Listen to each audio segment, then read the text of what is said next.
Is it too late to save you? Will foreign troops invade your soil? Will government enslave you? Will the greatness that was once your crown be trampled in the streets? Oh, America, don't let your name go down in such defeat. America, America, the tide is rising fast. Don't you think it's time now to remember your great past? America, America, now the tide can still be turned. Just open up your eyes and see the lesson to be learned. America, America, once God's word was your standard.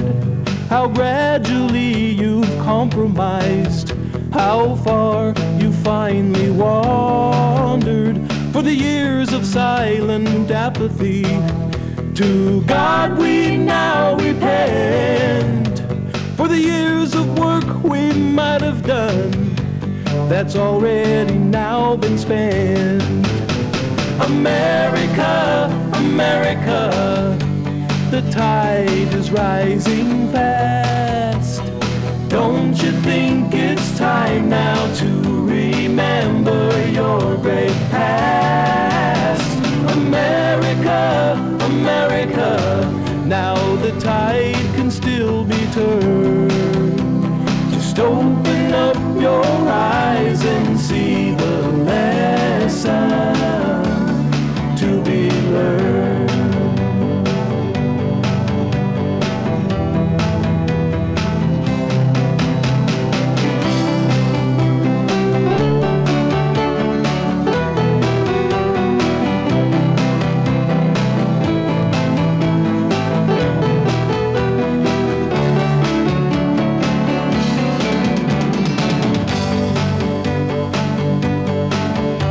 America, America, this land needs Jesus now.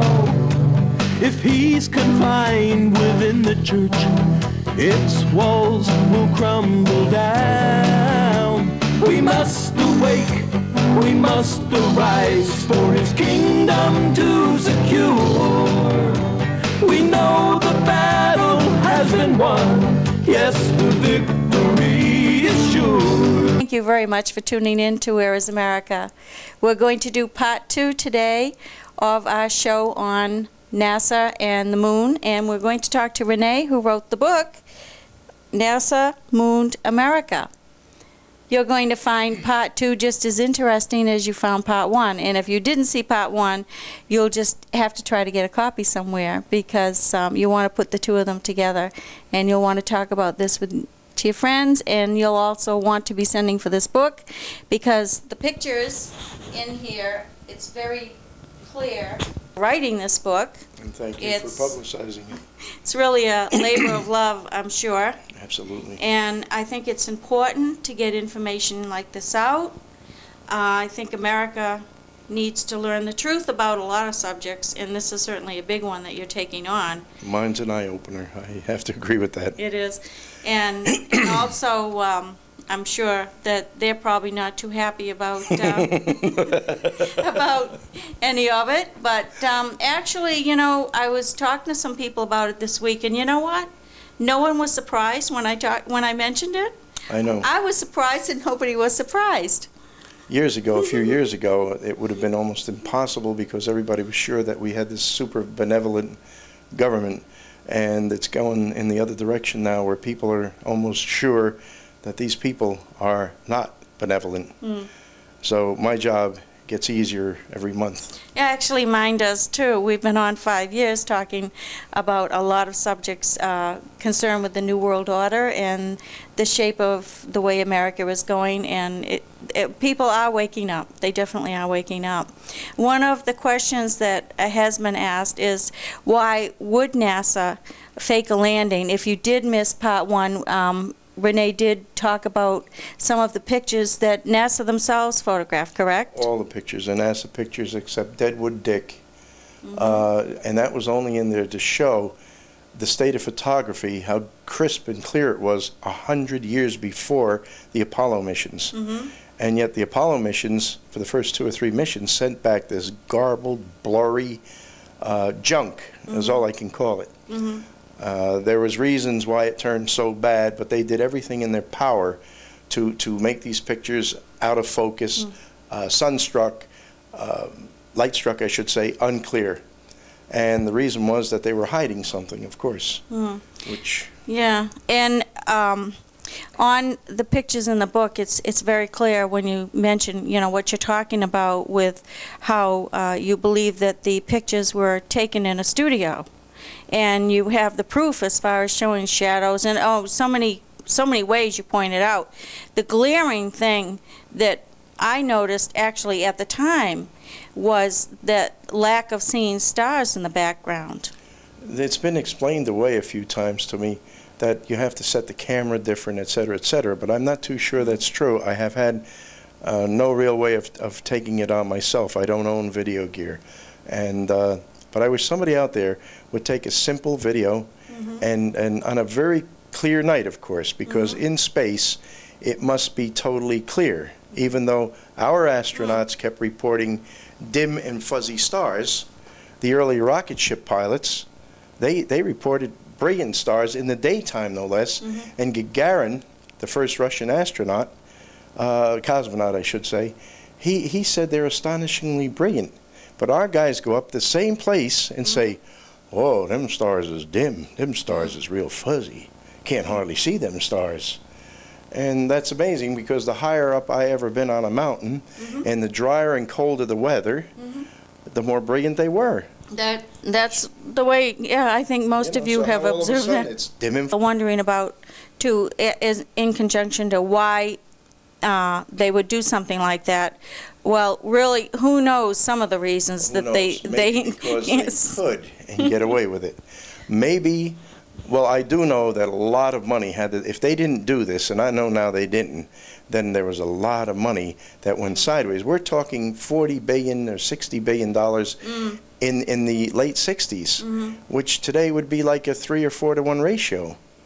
And money that you don't spend, you steal. A lot of it had to go into Laos and Cambodia. The CIA, a bureaucracy of the United States government, was waging its own war in Laos and Cambodia. It had its own free war going on. This is unheard of.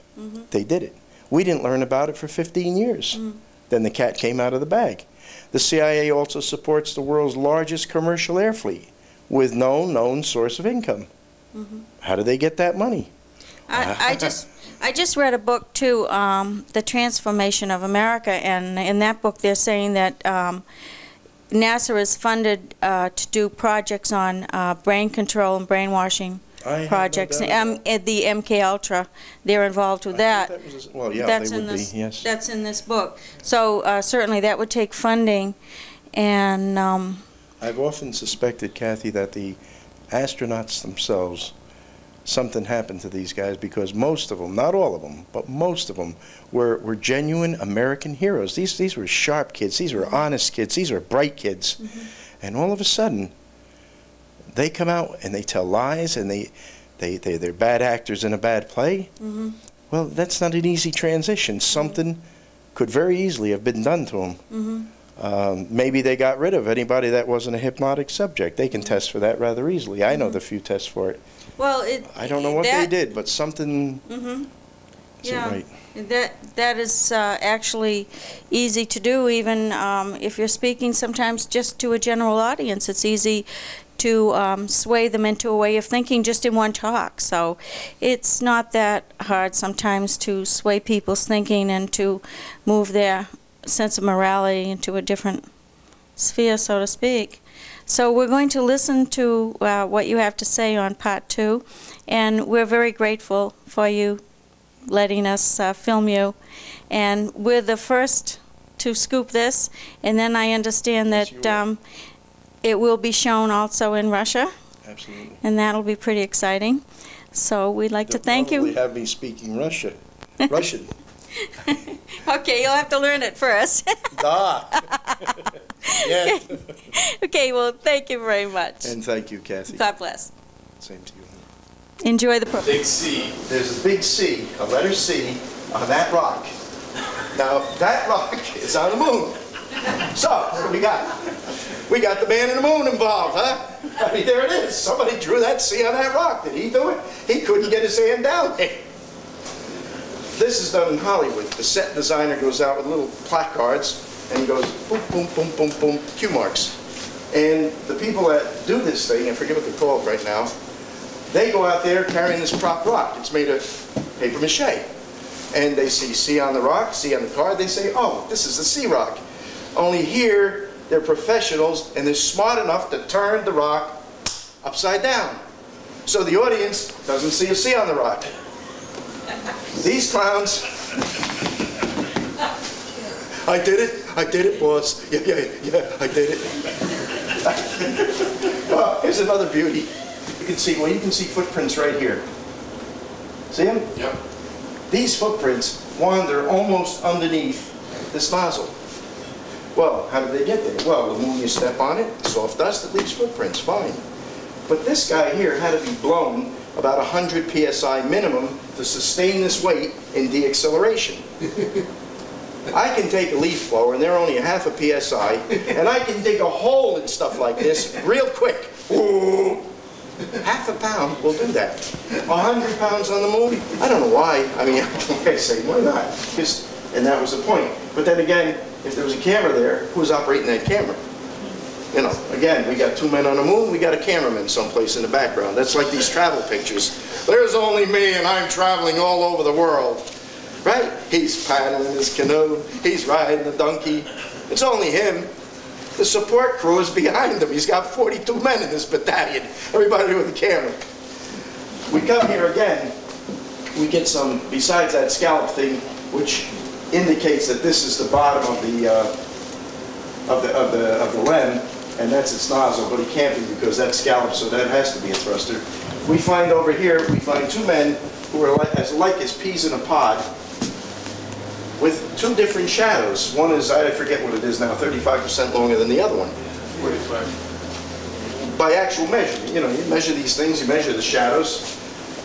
It called for 2 different suns, if that's how they did it. If it was a real picture, then the moon has 2 different suns. And not only that, but they're highly directional. They got black paper tubes on them.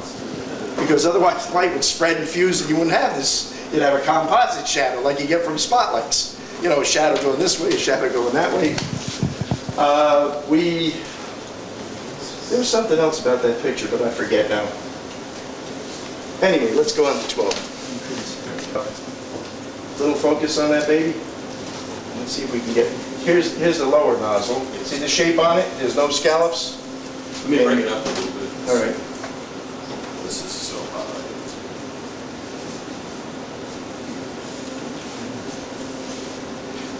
And a little focus if we can get it. These are the thrusters we were talking about. See them? They're very small. Look at the size of this in relation to this guy. You know, they're about yin big. And if you can, well, the other one shows the scallops much better than this. These are actually scallops. For whatever the reason, I have no idea why they did that. But How did they make a shadow as big as in that picture that we just had too? They can't. There's no way. 8 inches is 8 inches. You know, there's something, no way you can make it into 6 feet. But this is all part of his determination that that other thing was the thruster and not the main nozzle. Next one, I think the one you want, I'll put it next yeah, to you. there's one there. I was in a bit of a rush, so I grabbed all 3. They just came in about 2 days ago. This is the one I think I should have put in. first. Oh yeah, see the scallops? He drew my attention to them. I never noticed that. I mean, I get this picture back, it's got gold lines, it's got 8 ribs, and I say, what is this, what is this, what is this? And there it is. So this has to be a little tiny thruster. How do you make a shadow like that with the sun 190 million miles away?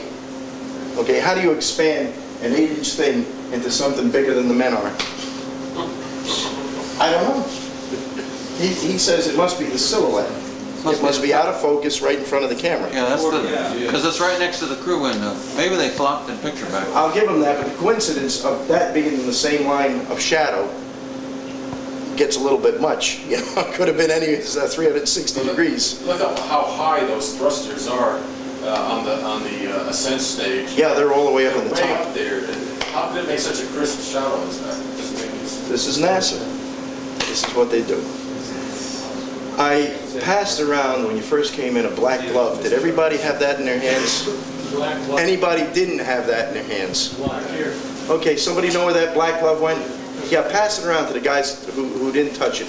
Put your hand in there. Make a fist. Flex your wrist both ways. Very important. Twist your wrist.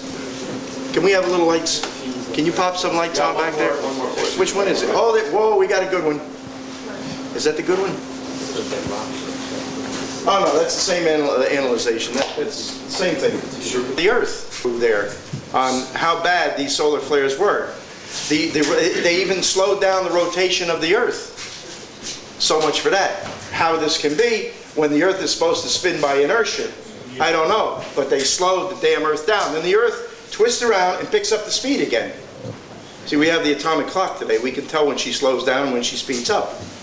So all these things are for the scientists someday to look at and say, boy, there's something wrong with stuff we believe in, which is what my science book is about. But basically here, they have all these keyholes up there. They're in service. They fly around. They look over in Iraq. They look over at the Ayatollah. They spy down on Gaddafi. They're looking at me. And probably you too. That's what first occurred to me. Yeah. And so there can be nothing drastically wrong with that Hubble. That's just, they want more time for whatever their reasons. And then they give it to the scientists once in a blue moon who never look at the moon and never look at close in. They look to the end of the universe, because by doing that they can say anything they want and nobody can call them down. So they're all great scientific gurus. But if they looked at something closer, somebody else could say, hey, that's wrong. No, we're looking to the end of the universe. Okay? What about the meteorites? They'll have to get Wells many times has stated that if and when we ever have a base on the moon, it must be, they make much ado about how there must be a lot of moon, earth, moon dust, the material must be built up. Those thin show. And howbeit that if that's necessary out of their own mouth in order for the people that would occupy the moon base, then how could they walk around on the moon days on end and get in capsules and not be fried by this? What was it, Armstrong or Aldrin, I can't remember which, had to go to sleep that night on the moon. So they came in from outside where the surface temperatures go up to 250 degrees Fahrenheit, which is about oven temperature. And just to find out how serious that was, I took a fully frozen hot dog out of my refrigerator freezer. I stuck it in an oven. Then I turned the oven on and set it for 275. I didn't even put it in a hot oven. 20 minutes later, on a hunch, I opened the oven up, grabbed the hot dog, and I ate it. See, it was cooked. Right? Now these clowns are out there hour after hour, walking around on ground, even though it was in the morning. You know how fast the sun heats things up. Had to be, what, 175? Maybe 200. Well, the fallacy here is that insulation does not stop heat. It slows it down, the transfer of heat. That's all. If you take that midi that you reach in and grab that roast out, and you shut the door on your hand and leave that midi in your hand inside there, in 5 minutes there's going to be a terrible fire in there and your hand's going to be cremated. And there they are traipsing about on this oven, and then they go into the LEM, which has been sitting in that sun for like 16, 18 hours now. And you know, the LEM, the right angle sides are at the sun's low, and that's even greater. It's baking the sides of that thing. And they go into this LEM under a sun that drives the dirt up to 250, maybe even 75 degrees. and they say to each other, "Can you sleep?" "No." "Why can't you sleep?" "'Cause it's too darn cold in here." Yeah, I got it in their books. I took the word. I couldn't believe it. I wrote it down very carefully, word for word. And they weren't the first to make that statement. Just like when our guys went up, Gagarin went up, right? And he come back and he said, "Wow, those stars, they're astonishingly brilliant." Which is what I knew he had to say, because I've been on top of mountains 5,000 feet. I never got up to the big guys, 17,000, 18,000 feet. In cold weather like we're having here tonight, when the air is dry, and there is hundreds of millions of stars. I mean, you can pick your favorite one and pull it down. And they're bright, and there they are. Well, these guys go up above our smoke well of an atmosphere, and past the humidity, past most of the air itself. They get up there and they come back and they say, "Well, those stars are dim and fuzzy, you know." And this had to be, because otherwise, where are the pictures of the stars? Which they couldn't fake in those days. So to this day, you will never see any one of them say, "Boy, them stars were bright." They never make a comment so much as anything about the sky. And none of the shuttle people have ever done it either. That should make you wonder, how come? I mean, man, I had a boat, and we fished right up to the end of November, sometimes right the first week of December off the coast here. It was cold. And people be hiding in that cabin, you know, going like this. And I'd go outside and I'd look and I'd say, "Oh, you got to come out here and see this." And I'd physically, I had legs in those days. See, "What do you mean, no?" Pulling right through that little hatch. "Look, look." And nobody, once they got out and looked, ever complained. I've done it skiing. Pulled people out from the fireplace. "No, you ain't staying there." "Come on." Out we go. Nobody complains, because it's an astonishing sight. Like he said, astonishingly brilliant. Well, our guys, they got star blindness. You know, there they are. "Dim and fuzzy. What do you see?" "Oh, fuzzy and dim."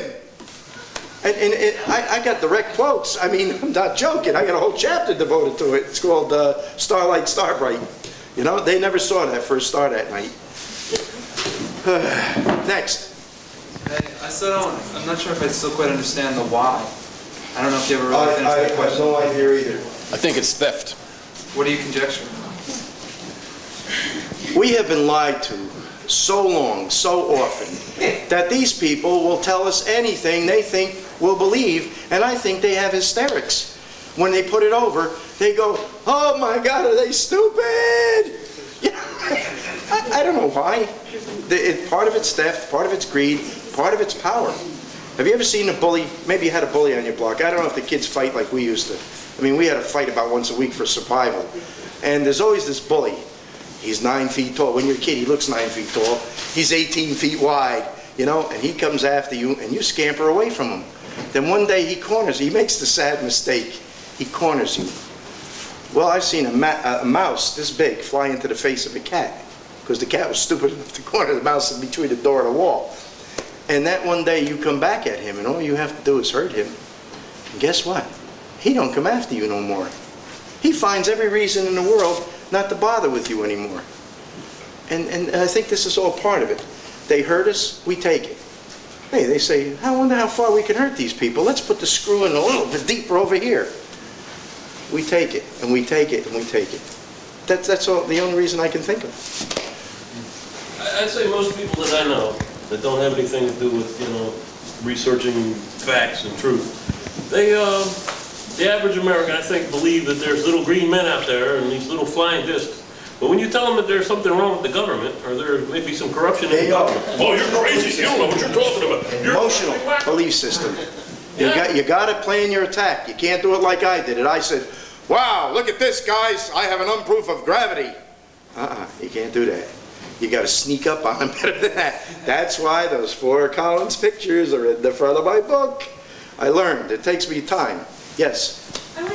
Copy of Sky and Telescope, which is a premier astronomy magazine, right? Pretty much so.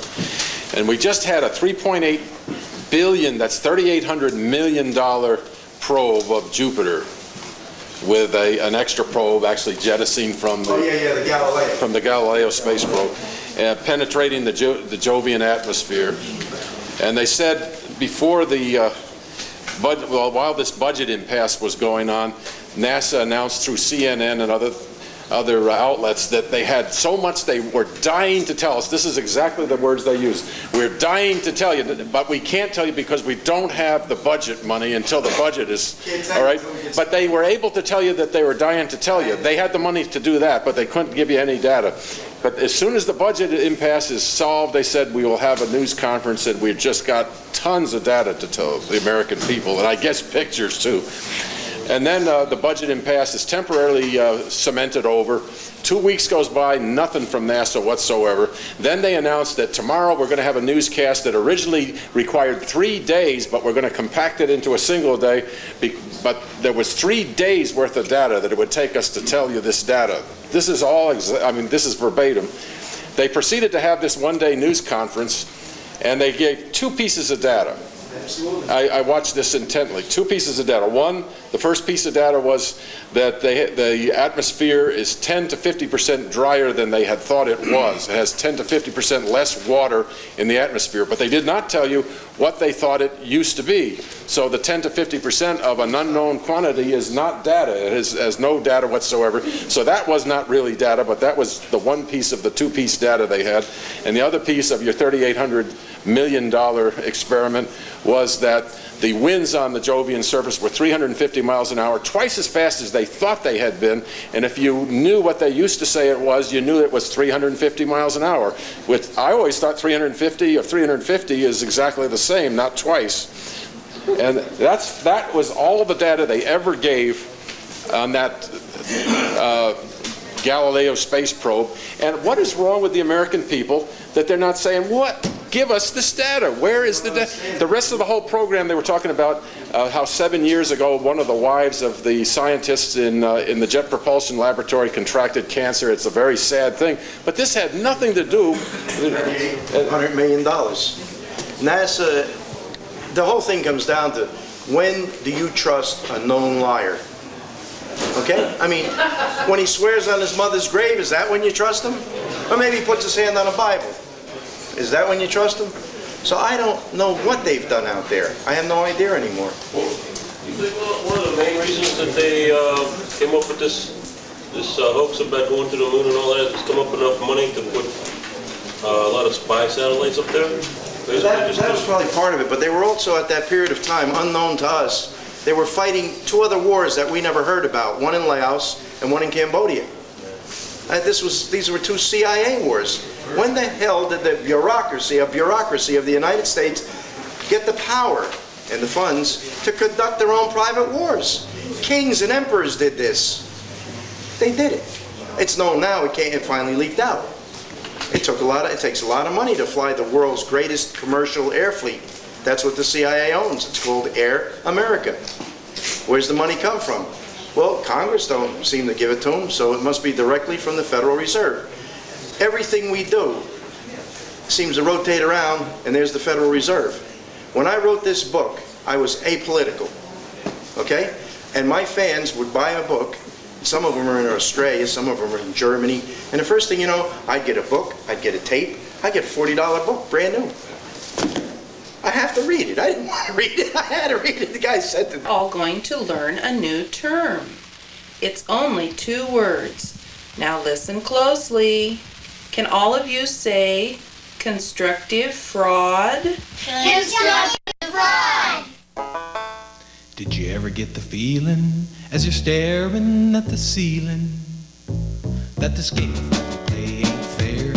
Seems as fast as we can make it, there's a hand that grabs and takes it till they plant us in a grave somewhere. Like rolling on a treadmill, pushing forward uphill, but we never seem to get too far. Well, if you think you're being taken, then you're ready to awaken to the truth of what we really are. We're all indentured, servitudal slaves, overburdened and bewildered feudal knaves, who have lost our sole posterity through ignorance and apathy, and now we're being taxed out of our graves. And as long as we stay passive, we'll succumb. They'll starve us on their socialistic crumbs.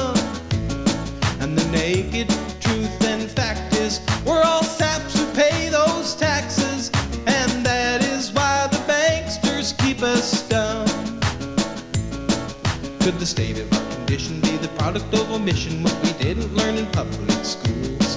And did our fathers all through history all fight and die for liberty so we could play the tyrant's fools? And can you call it education when it's all indoctrination to obey the hidden powers that be? Did we fight the revolution? Did we win the world wars just to slumber in the slavery? We're all indentured, servitudal slaves, overburdened and bewildered feudal knaves, who have lost our sole posterity through ignorance and apathy, and now we're being taxed out of our graves. And as long as we stay passive, we'll succumb. They'll starve us on their humanistic crumb. And the naked truth and fact is, we're all saps who pay our taxes, and that is why the banksters keep us dumb. When Franklin and Eleanor were telling us they hated war, they made a deal behind our backs. They said the bankers could enslave us for a portion of our wages, and today we call it income tax. But what they failed to tell us was the way they planned to sell us into statutory slavery. Now it's called constructive fraud. Some even claim the wrath of God. I call it social insecurity.